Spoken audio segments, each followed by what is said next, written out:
wabarakatuh. Waalaikumsalam. Selamat pagi Bapak-bapak, Ibu-ibu sekalian. Perkenalkan, nama saya Anissa Olimpian. Ini pada kesempatan kali ini alhamdulillah saya mendapat izin juga ya dalam pertemuan ini. Ini dalam rangka untuk menyampaikan juga tugas saya di samping menjadi dokter juga sebagai mahasiswa S2 Kesehatan Masyarakat. Kebetulan saya mengambil jurusannya itu promosi kesehatan, berarti kan harus mempromosikan tentang kesehatan deh. Nah, tentunya ini saya mendapatkan tujuan sasarannya itu ada dua, itu anak-anak atau istilah lansia. Kebetulan di sini saya pas nih menemukan ada kumpulan lansia ini, dan saya yang paling lagi hot itu kan sekarang kalau nggak tensi ya gula ya bapak-bapak ya ibu-ibu. Nah, sama kolesterol. Tapi kolesterol sama tensi itu awalnya potongannya itu pasti awalnya dari gula. Jadi kalau misalnya dibilang ada nggak kalau misalnya saya kena diabetes tuh saya mungkin kena tensi nggak? Jawabannya kemungkinan besar pasti. Kalau sudah gula pasti tensinya juga kena.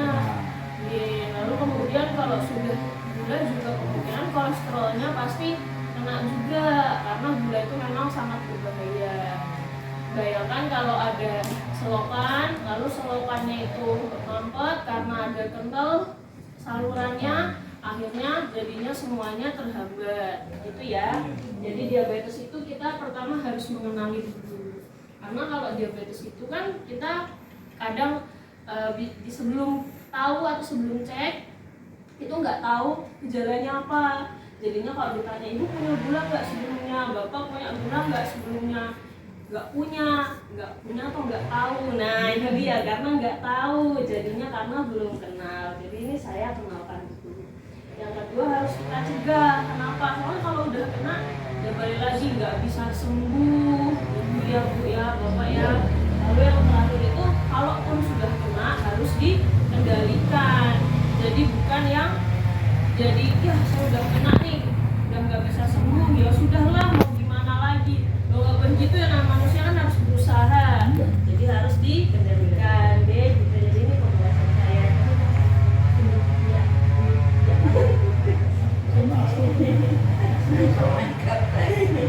Lalu kemudian ini banyak pertanyaan. Apakah gula ini penyakit keturunan? Apakah penyebabnya? Siapa saja yang bisa terkena gula? Cara mengobati gula bagaimana? Apakah obat yang diminum setiap hari itu berbahaya atau tidak?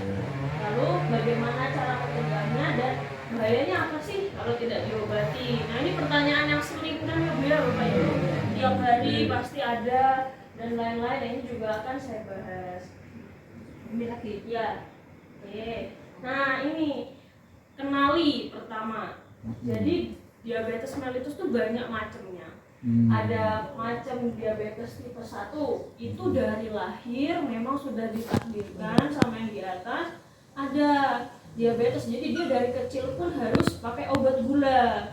Tapi keadaan itu sedikit sekali di dunia ini. Mungkin hanya 1-2% dari penduduk. Yang banyak itu adalah ini 90%. Jadi ini adalah diabetes yang kita kenal. Biasanya itu terjadi pada usia 40 tahun ke atas. Tapi sayangnya sekarang ini semakin bertambahnya teknologi dan lain-lain. Bahkan saya nih ya, karena sudah istilahnya lebih besar sekali juga nih bisa terjadi diabetes. Jadi saya pun dari usia yang sekitar 20-an ini harus mulai hidup sehat. Karena sekarang itu orang gula itu umur 30, umur 35 itu sudah banyak Pak yang rumah sakit. SMP juga sudah ada Bu. Karena dari kecil memang dibiasakan minum manis, apalagi kita lihat sekarang teh jumbo dan lain-lain kan ada ya di mana-mana. Dan kadang kalau nggak minum itu nggak mau minum sekarang. Jadi memang ketagihan betul seperti itu. Ceritanya saya pernah bertemu seumuran saya, umurnya sama-sama 26 tahun. Beliau putus asa karena harus cuci darah karena diabetes juga. Ditanya kebiasaannya apa, karena ternyata pekerjaannya itu gamers, nggak mau minum kalau bukan teh jumbo. Akhirnya beliau harus cuci darah dan kehilangan satu ginjalnya, jadi ginjalnya tinggal satu.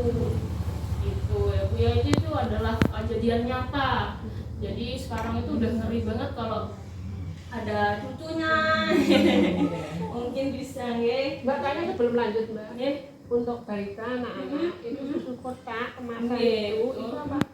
Bagaimana Mbak? Sehat apa enggak ya? Nah, itu Bu, susu kotak itu sebetulnya adalah sesuatu hal yang telah lama menjadi konsumsi, tapi sebetulnya itu bahaya sekali. Jadi sebetulnya sekarang itu orang nyari gampangnya. Walaupun cimori Mbak.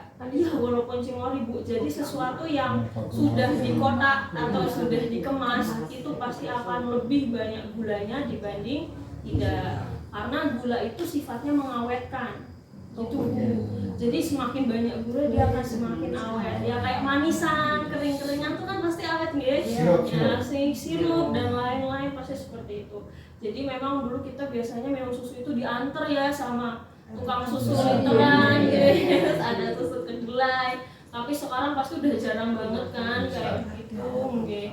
Nah, itu yang menjadi tantangan juga karena saya lihat sekarang yang sering datang ke rumah sakit keluhannya batuk. Tapi yang dibawa tangan kanannya susu coklat, tangan kirinya snack coklat. Ya batuknya sebetulnya dari itu, tapi orang tuanya masih belum paham kalau itu yang menyebabkan batuk. Jadi istilahnya mau saya kasih sirup 2 botol, 3 botol, yang tetap batuk karena masih minum itu. Dan itu juga yang berbahaya karena bisa menyebabkan diabetes yang dini, yang seperti tadi SMP gitu ya.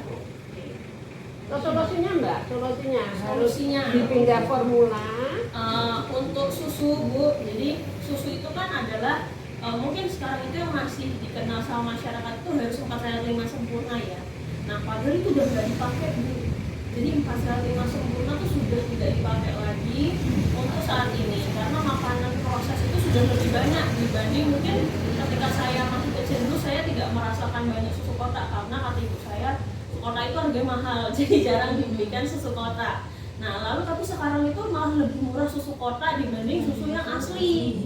Nah, akhirnya susu itu sebetulnya adalah terakhir Bu dibanding makanan yang awal. Jadi kalaupun tidak diberi susu tidak apa-apa sebetulnya. Jadi susu itu betul pelengkap saja. Misal lagi kepingin, nah itu diberikan susu. Jadi sifatnya untuk makanan hiburan, bukan makanan yang pasti ya pokok. Tapi makan nasinya itu jarang sekali susah. Nah, karena kebanyakan susu itu Bu. Oh gitu. Karena enak rasanya. Rasanya gurih, manis.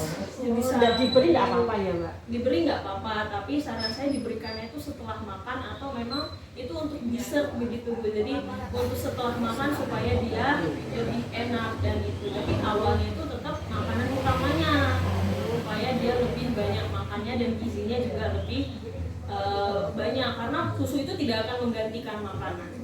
Itu mau gimana pun ya semahal apapun susunya kayak Morinaga yang harganya 1 juta sekali tetap nggak bisa Bu. Tetap makanan dibanding cuma nasi, telur, sayur bayam sama ikan lebih banyak itu nutrisinya. Itu nggih. Nggih.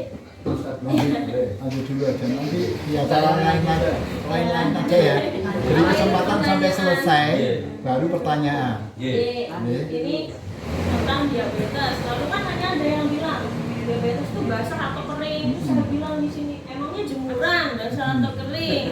Ya diabetes ya pasti nggak ada basah lebih dari 3 sampai 5 kali. Nah tapi minumnya sebetulnya nggak banyak, tapi kok pipis terus. Nah itu adalah gejala dari diabetes. Lalu kemudian polifagi, yaitu lapar terus. Kok sudah makan tapi kok masih lapar. Nah kalau sudah makan terus ngantuk, habis bangun kok malah lapar lagi. Nah itu kemungkinan besar diabetes karena tidak bisa diserap gulanya, bikin lapar lagi. Lalu yang terakhir itu adalah polidipsi. Polidipsi itu adalah haus terus, makanya gambarnya cangkir. Kenapa? Karena rasanya itu bukan haus kering Pak Ibu, tapi haus karena badannya tuh lemas, pengennya minum terus. Tapi minumnya itu tidak bisa terserap karena tadi terlalu kentalnya darah. Nah, lalu kemudian ini adalah gejala-gejala yang biasanya tadi pertama adalah kesemutan, kemudian matanya kabur, sama yang satu lagi kalau laki-laki itu adalah impotensi. Tapi ini impotensi biasanya ada terjadi pada yang masih muda. Yang masih muda. Karena ada sumbatannya tadi itu jadinya malah terhambat. Itu yang sering. Ini walaupun terlihat tabu tapi banyak juga yang pernah sakit atau ke klinik. Ini keluhannya ini bapak-bapak ibu-ibu. Jadi sebetulnya kasihan juga ya, mungkin ini adalah sesuatu yang harus dibahas juga karena bisa menjadi panjang masalahnya. Padahal sebetulnya karena diabetes tapi bisa jadi panjang. Baik, mungkin itu saja yang bisa saya sampaikan. Sebelumnya mohon maaf kalau mengganggu waktunya. Boleh mau tanya ini kalau mau tanya monggo, tapi mungkin nggak semuanya bisa saya jelaskan ya. Oh iya, dampak.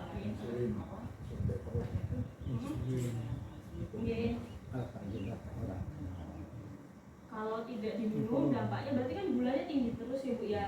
Nah kalau gulanya tinggi terus berarti dia akan jadi cepat parahnya. Nah cepat parah mengakibatkan tadi yang kakinya menjadi busuk dan lain-lain.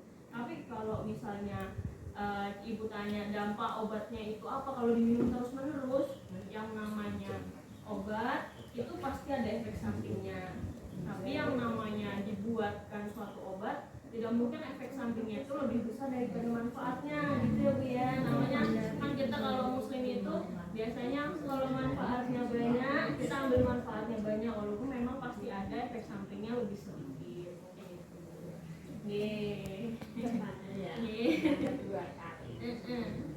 Mbak, kami ini kan sudah lansia, nggak untuk pencegahan, itu kira-kira harus bagaimana? Siap. Paling tidak ya Bu ya. Ini juga sebetulnya jadi tantangan ya kalau untuk lansia. Sebetulnya itu kalau kita mempunyai prinsip atau pola makan yang baik sendiri itu akan lebih bagus Bu. Jadi dibiasakan gitu ya. Jadi kalau mungkin mama kalau jalan-jalan sama saya pasti makannya itu sedikit sekali atau makan nasinya itu memang sedikit karena beliau sudah tahu kalau makan nasi banyak itu akan merasa nggak enak ya Mah ya badannya ya, jadi kurang seger gitu. Nah itu juga Bu, jadi itu salah satu cara untuk mengurangi gula. Lalu kemudian saya lihat Mama juga memang jarang sekali mengkonsumsi makanan cemilan gitu Bu. Jadi pasti makannya itu mungkin sudah dijamin. Nah itu juga ada dijamkan atau ada waktunya. Karena menurut saya lansia itu juga harus punya jam makan yang tepat. Karena kan badannya sudah mulai turun ya Bu ya.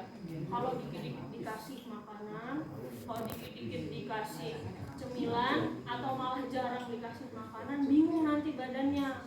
Jadi mesinnya tuh harus ditata pelan-pelan supaya dia bisa kerja tuh udah ada jadwalnya. Oh nanti dimakan segitu lagi. Jadi kerjanya sudah mulai gampang dan terserap semua. Itu caranya untuk makanannya. Yang paling penting sama asupan air minum Bu dibanyakin. Karena semakin banyak kita minum itu kadar penyerapan gula juga akan menurun. Jadi nanti supaya gulanya itu bisa terpakai untuk tenaga, airnya itu harus lebih banyak. Karena kalau kita dehidrasi, yang diserap gulanya semua, jadinya lebih mudah terkena diabetes.